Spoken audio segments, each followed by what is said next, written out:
Des habitudes qui nuisent à la santé de votre chat peuvent lui voler de précieuses années de vie sans que vous vous en rendiez compte. Vous savez, ce moment où vous observez votre minou dormir tranquillement dans le rayon de soleil qui entre par la fenêtre du salon et que votre cœur se remplit d'amour. Eh bien, je sais exactement ce que vous ressentez. Et c'est précisément pour cela que je dois partager avec vous quelque chose qui peut faire toute la différence dans la vie. De votre ami à quatre pattes. Je vous promets qu'à la fin de cette discussion, vous aurez découvert des secrets qui peuvent ajouter des années de ronronnement et de jeu à la vie de votre minou. Mais avant de continuer, dites-moi en commentaire d'où vous nous regardez. Et si votre chat a aussi l'une des habitudes que je vais mentionner ici. Et profitez-en pour aimer la vidéo et la partager avec cet ami qui est aussi passionné de chat que nous.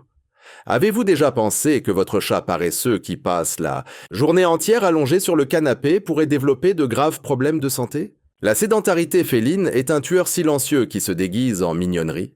Oui, je sais qu'il est impossible de résister à ce petit ventre doux qui monte et descend pendant qu'il dort, mais la vérité est que le manque d'activité physique transforme nos petits chasseurs en véritables patates de canapé poilus. Imaginez un peu, votre minou possède un ADN de prédateur, des muscles développés pour sauter et courir, des réflexes aiguisés pour capturer des proies, mais que lui offrons-nous? Un appartement confortable où la plus grande aventure est de sauter du canapé au lit. Ce comportement apparemment inoffensif crée une bombe à retardement dans le petit corps de votre félin. L'obésité féline n'est pas seulement une question esthétique, elle entraîne le diabète, des problèmes cardiaques, articulaires et même de l'anxiété. Avez-vous remarqué si votre chat est plus apathique dernièrement?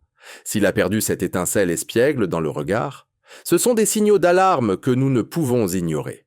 La solution à ce problème est plus simple que vous ne l'imaginez. Votre chat a besoin de jouets, et quand je dis jouets, je ne parle pas de laisser quelques jouets éparpillés dans la maison en espérant qu'il s'y intéresse. Je parle de vous. Oui, vous, prenant cette canne à pêche avec des plumes et consacrant au moins 15 minutes de votre journée à réveiller le chasseur endormi en lui. Avez-vous déjà remarqué comment les yeux de votre chat se dilatent lorsqu'il voit quelque chose bouger rapidement? Comment son petit corps se contracte, sa petite queue balance d'un côté à l'autre et il se prépare à bondir. Ce comportement est l'essence féline dans sa forme la plus pure. Lorsque vous simulez une chasse avec des jouets, vous offrez à votre chat bien plus que du divertissement, vous lui procurez une santé physique et mentale. Mais attendez, il y a plus. L'alimentation de votre minou pourrait être un autre méchant déguisé en gâterie. Combien de fois avez-vous cédé à ce regard suppliant lorsque vous mangiez du poulet ou offert un petit morceau de fromage en pensant lui faire plaisir? Sachez que ces petits gestes d'amour peuvent raccourcir la vie de votre compagnon. La nourriture humaine, aussi naturelle qu'elle puisse paraître, n'a pas été conçue pour le système digestif félin. Ce petit morceau de jambon que vous trouvez inoffensif est chargé de sodium que les reins délicats de votre chat auront du mal à traiter. Et ne me parlez même pas du chocolat, de l'oignon, de l'ail ou du raisin, de véritables poisons pour nos amis moustachus. La question va au-delà des friandises inadaptées. De nombreux propriétaires, dans le but d'économiser, finissent par opter pour des croquettes de mauvaise qualité, remplies de colorants, de conservateurs et de glucides inutiles. Avez-vous déjà lu l'étiquette des croquettes de votre chat? Si le premier ingrédient n'est pas une protéine animale, nous avons un problème. Les chats sont des carnivores stricts. Cela signifie que leur petit corps a été conçu pour traiter les protéines animales, pas le maïs ou le soja. Une alimentation inadéquate, c'est comme remplir une voiture de Formule 1 avec de l'essence frelatée. Cela peut fonctionner pendant un certain temps, mais le moteur finira par faire payer la note. Et dans le cas de votre minou, cette note se présente sous forme d'obésité, de diabète, de problèmes rénaux et digestifs. En parlant de problèmes rénaux, abordons un sujet que de nombreux propriétaires sous-estiment complètement. L'hydratation. Saviez-vous que la plupart des chats domestiques vivent dans un état constant de légère déshydratation? C'est vrai, et cela se produit parce que nos amis félins ont une relation compliquée avec l'eau. Dans la nature, les ancêtres de votre chatte obtenaient la majeure partie de leur hydratation grâce aux proies qu'ils chassaient. Mais à la maison, nous leur offrons des croquettes sèches et nous nous attendons à ce qu'ils compensent en buvant de l'eau, sauf que ce n'est pas comme ça que ça marche. Avez-vous déjà remarqué que votre chat préfère boire l'eau du robinet qui goûte ou qu'il ignore complètement la gamelle d'eau à côté de sa nourriture? Les chats ont des préférences Il faut être spécifique en matière d'eau. Ils aiment l'eau fraîche, en mouvement, loin de la nourriture et du bac à litière. Cette gamelle restée immobile pendant des jours, au même endroit, est pratiquement invisible pour lui. La déshydratation chronique est l'une des principales causes de problèmes urinaires et rénaux chez les chats. Des maladies qui commencent silencieusement et qui, lorsqu'elles présentent des symptômes, sont déjà à un stade avancé. Investir dans une fontaine à eau ou disperser plusieurs gamelles dans la maison n'est pas un caprice, c'est de la prévention. Imaginez chaque gorgée d'eau comme un bouclier protecteur pour les reins de votre minou. Mais la santé de votre féline ne dépend pas seulement de la nourriture et de l'eau. L'environnement dans lequel il vit a un impact profond sur son bien-être physique et mental. Votre chat griffe-t-il les meubles? Fait-il pipi en dehors de sa litière? Se cache-t-il plus que d'habitude? Avant de qualifier ce comportement de caprice ou de mauvais comportement, arrêtez-vous et réfléchissez. Qu'est-ce qui a changé dans son environnement? Les chats sont des créatures d'habitude, territoriales et extrêmement sensibles aux changements. Ce nouveau meuble que vous avez acheté a peut-être complètement modifié sa perception de son territoire. L'arrivée d'un nouvel animal de compagnie ou même un changement dans votre routine peut générer un stress profond chez votre minou. Le stress chez les chats est un tueur silencieux qui se manifeste de diverses manières. Il peut apparaître sous forme d'agressivité, d'isolement, de perte d'appétit, de toilettage excessif ou même de maladies physiques comme la cystite idiopathique féline. Avez-vous déjà entendu parler d'enrichissement environnemental? Il s'agit fondamentalement de transformer votre maison en une aire de jeu féline. Je ne parle pas de dépenser des fortunes en jouets coûteux, mais plutôt de comprendre les besoins fondamentaux de votre chat. Il a besoin de lieux en hauteur pour observer son territoire, de griffoirs pour marquer son territoire et soulager le stress, de cachettes pour se sentir en sécurité et de jouets qui stimulent ses instincts de chasse. Pensez à votre maison à travers les yeux de votre chat. Où peut-il grimper? Où peut-il se cacher? Où peut-il griffer sans être réprimandé? Si les réponses codes sont limitées, il est temps d'apporter quelques changements. Des étagères murales, des cartons stratégiquement positionnés, des griffoirs de différentes textures, tout cela contribue à un environnement félin sain. C'est comme construire un parc d'attractions personnalisé où chaque élément a été pensé pour satisfaire les instincts naturels de votre ami. Et en parlant d'instincts naturels, nous devons discuter d'une habitude dangereuse que de nombreux propriétaires ont ignoré les signes subtils que quelque chose ne va pas. Les chats sont passés maîtres dans l'art de cacher la douleur et l'inconfort. C'est un mécanisme de survie hérité de leurs ancêtres sauvages, où montrer de la faiblesse signifiait devenir une proie. Votre chat mange-t-il un peu moins? Boit-il plus d'eau que la normale? Préfère-t-il désormais les surfaces froides? Miaule-t-il différemment? Ces petits signes peuvent être les seuls indicateurs que quelque chose de grave est en train de se produire. Combien de fois avons-nous entendu des histoires de chats qui semblaient parfaitement sains et qui sont soudainement tombés gravement malades? La vérité, c'est qu'ils donnaient probablement des signes depuis des semaines ou des mois, des signes qui sont passés inaperçus parce qu'ils étaient trop subtils. Un chat qui cesse d'utiliser son bac à litière peut avoir mal en urinant. Un chat qui miaule lorsqu'il est pris dans les bras peut avoir des douleurs abdominales. Cette toux occasionnelle peut être le début d'une maladie cardiaque. Je ne dis pas que vous devez devenir paranoïaque et courir chez le vétérinaire à chaque éternuement, mais plutôt que vous devez si bien connaître votre chat que le moindre changement, aussi minime soit-il, allume un signal d'alarme. Maintenant, parlons d'un sujet qui peut sembler basique, mais qui est fondamental, le bac à litière. Vous vous demandez peut-être ce que le bac à litière a à voir avec la santé de votre chat. Tout. Le bac à litière est bien plus qu'une simple toilette pour votre félin. C'est un thermomètre de sa santé physique et émotionnelle. 1. M-bac sale, trop petit, avec une litière inadaptée ou dans un endroit inapproprié peut causer de sérieux problèmes. Avez-vous déjà pensé que votre chat pourrait retenir son pipi parce que le bac est sale? Ce comportement peut entraîner des infections urinaires et la formation de cristaux. La règle d'or pour les bacs à litière est simple. Le nombre de chats plus 1. Si vous avez 2 chats, vous avez besoin de 3 bacs. Cela semble excessif? Ce ne l'est pas. Les chats sont extrêmement exigeants en matière d'hygiène et certains refusent d'utiliser un bac qui a déjà été utilisé, même par eux-mêmes. Le type de litière est également important. Certains chats préfèrent la litière fine, d'autres la grossière. Certains aiment avec parfum, d'autres détestent. Il faut observer et respecter les préférences de votre minou. L'emplacement est également crucial. Le bac doit être dans un endroit calme, facile d'accès, loin de la nourriture et de l'eau. Imaginez si vos toilettes étaient dans la cuisine. Ce ne serait pas désagréable.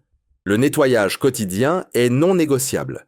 Retirer les déjections tous les jours et changer complètement la litière au moins une fois par semaine n'est pas un caprice. C'est une question de santé. Un bac propre encourage une utilisation adéquate et vous permet de surveiller toute altération de l'urine ou des selles de votre chat, des indicateurs de santé importants. Une autre habitude qui peut sérieusement nuire à la santé et à l'espérance de vie de votre chat est de lui permettre un accès libre à l'extérieur. Je sais que cela peut sembler cruel de garder un chat à l'intérieur. Après tout, ils adorent explorer, chasser et prendre le soleil. Mais la réalité est que le monde extérieur est extrêmement dangereux pour les chats domestiques. Voitures, chiens, autres chats, personnes mal intentionnées, poisons, maladies contagieuses, la liste des dangers est interminable. Des études montrent que les chats ayant accès à l'extérieur vivent en moyenne de 2 à 5 ans, tandis que les chats d'intérieur peuvent facilement dépasser les 15 ans.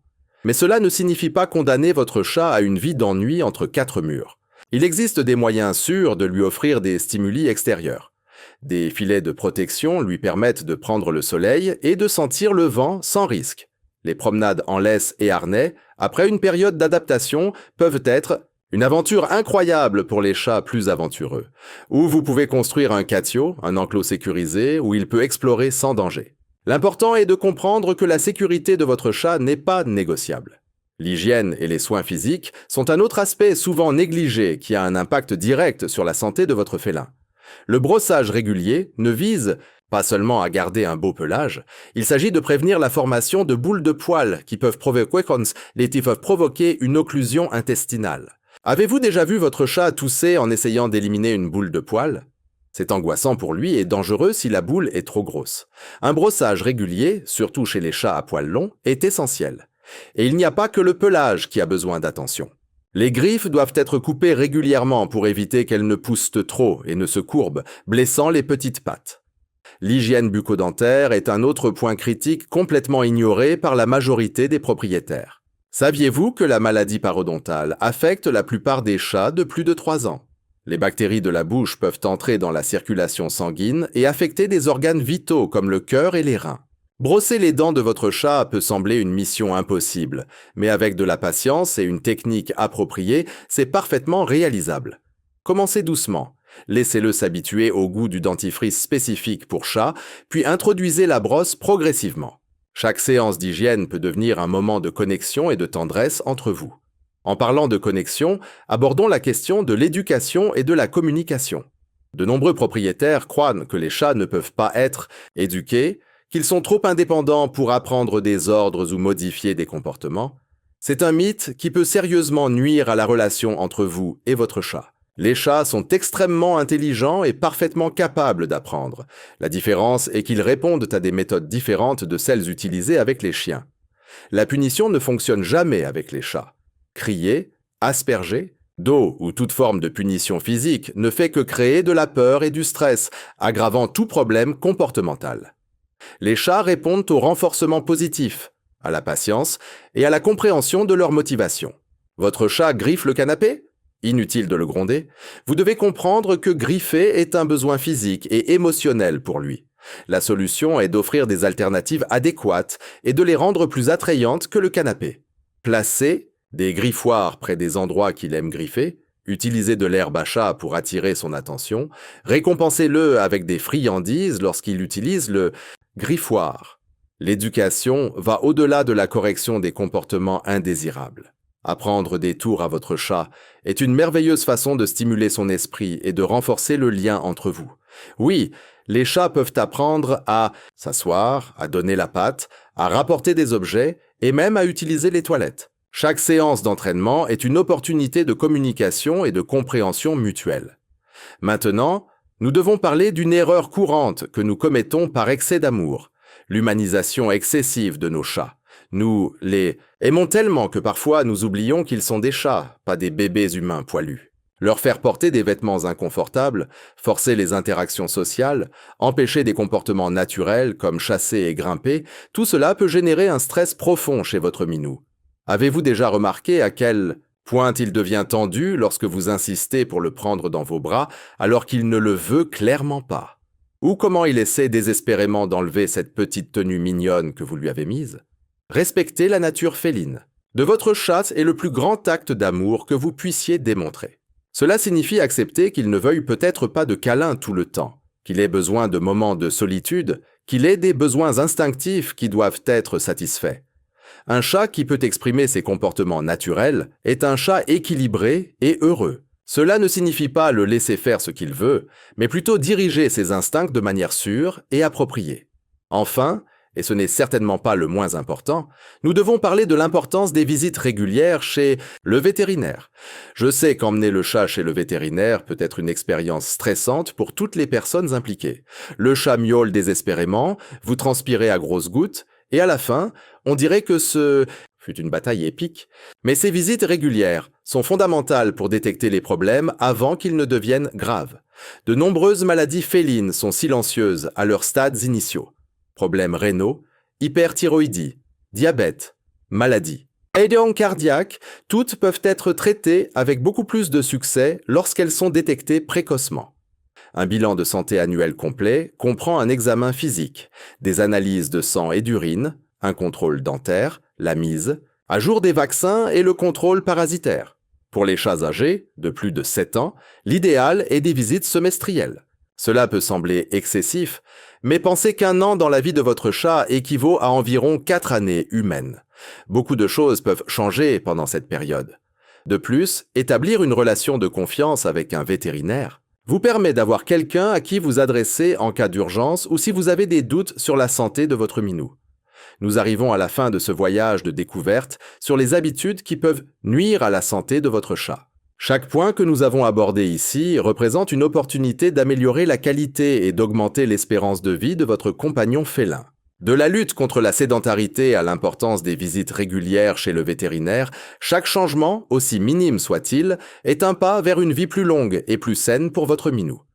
N'oubliez pas qu'être propriétaire de chat est une merveilleuse responsabilité qui s'accompagne de l'opportunité unique de partager votre vie avec une créature extraordinaire. Chaque ronronnement, chaque jeu, chaque moment de connexion est précieux et mérite d'être préservé le plus longtemps possible.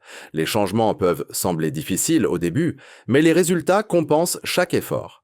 Maintenant, je veux vous entendre. Laquelle de ces habitudes vous a le plus surpris? Votre chat a-t-il l'un de ces comportements que nous avons mentionnés? Dites-moi en commentaire d'où vous nous regardez et comment vous comptez mettre en œuvre ces changements dans la routine de votre félin. Si ce contenu vous a été utile, n'oubliez pas d'aimer la vidéo et de la partager avec ses amis qui sont aussi passionnés de chat. Qui sait combien de vies félines nous pouvons impacter positivement en partageant ces informations. Continuez à suivre notre chaîne pour plus de conseils et de curiosités sur le monde fascinant des chats. Ensemble, nous pouvons nous assurer que nos amis moustachus aient la vie longue, saine et heureuse qu'ils méritent. À la prochaine, et que votre maison soit toujours remplie de ronronnements et de petites pattes douces.